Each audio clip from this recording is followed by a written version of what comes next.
Selamat petang, salam sejahtera. Isu hangat petang ini. Perdana Menteri Malaysia berkata kerajaan rangka pelan pemulihan jalan keluar dari pandemik. Berita sepenuhnya.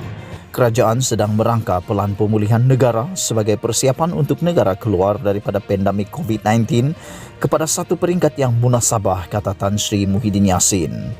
Perdana Menteri berkata pelan yang dibuat berdasarkan kepada data, sains dan segala persiapan yang telah dilakukan termasuk dari segi pengurusan COVID-19, ekonomi, program vaksinasi dan sebagainya itu akan dibentangkan kepada Majlis Keselamatan Negara MKN dalam tempoh seminggu akan datang. Beberapa menteri utama yang terbabit sudah pun duduk membentangkan secara kasar kepada saya. Pada dasarnya baik tetapi belum lagi diperhalusi. Sudah sampai masa kita nak tetapkan satu exit strategi atau pelan pemulihan negara untuk kita keluar dari masalah ini. Tetapi ini adalah cabaran yang besar bergantung kepada kerjasama dan sokongan semua pihak, katanya. Beliau berkata demikian kepada pemberita selepas melawat pusat pemberian vaksin PPV bergerak di projek perumahan rakyat PPR Sri Johor, Bandar Tun Razak di Kuala Lumpur hari ini yang turut disertai Menteri Wilayah Persekutuan Tan Sri Anwar Musa. Muhyiddin berkata, pelan itu juga antara lain sebagai makluman kepada rakyat mengenai perkembangan semasa dan fasa-fasa tertentu melibatkan pengurusan COVID-19 di negara ini. Ini akan kita teliti. Dia pelan akan ada fasa 1, fasa 2. Berdasarkan kepada data sebagai contoh, kalau kes COVID-19 kita lihat sudah ada petanda penurunan, tapi tak boleh lagi meraihkan kerana fasa belum selesai. Kalau boleh kita mau kes turun lagi. Ini bermakna kita kena bantu Kementerian Kesihatan Malaysia KKM menguruskan penjagaan kesihatan dalam memastikan sistem penjagaan kesihatan kita tak runtuh.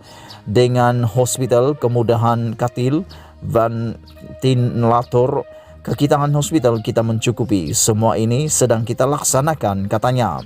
Dalam pada itu, Perdana Menteri berkata, kerajaan sedang menimbang untuk menetapkan satu tarikh akhir bagi pendaftaran vaksinasi COVID-19.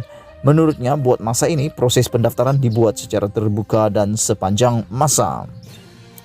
Katakanlah kita tetapkan akhir bulan Julai. Jadi siapa belum lagi mendaftar, sila daftar. Kalau ada yang berbaki, kita bantu untuk daftar supaya semuanya sudah ada dalam sistem kita dan kita boleh rancang fasa-fasa seterusnya sehingga selesai program vaksinasi ini dilaksanakan di seluruh negara, katanya. Sementara itu, Muhyiddin berkata wilayah Persekutuan Kuala Lumpur dijangka dapat mencapai imuniti kelompok lebih awal pada Ogos ini. Beliau berkata jangkaan itu berdasarkan kepada pembukaan lebih banyak pusat pemberian vaksin PPV termasuk PPV Mega dan program vaksinasi bergerak yang membolehkan ramai rakyat di kawasan berkenan menerima suntikan vaksin.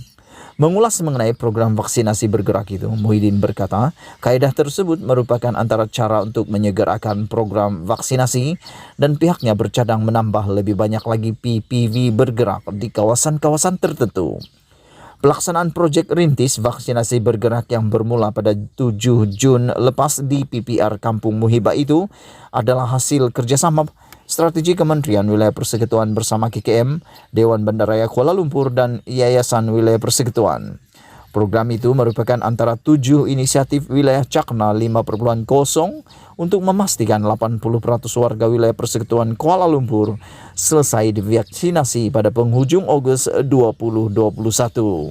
Sekian isu hangat petang ini. Jangan lupa tekan butang subscribe dan kita jumpa lagi. Bye-bye.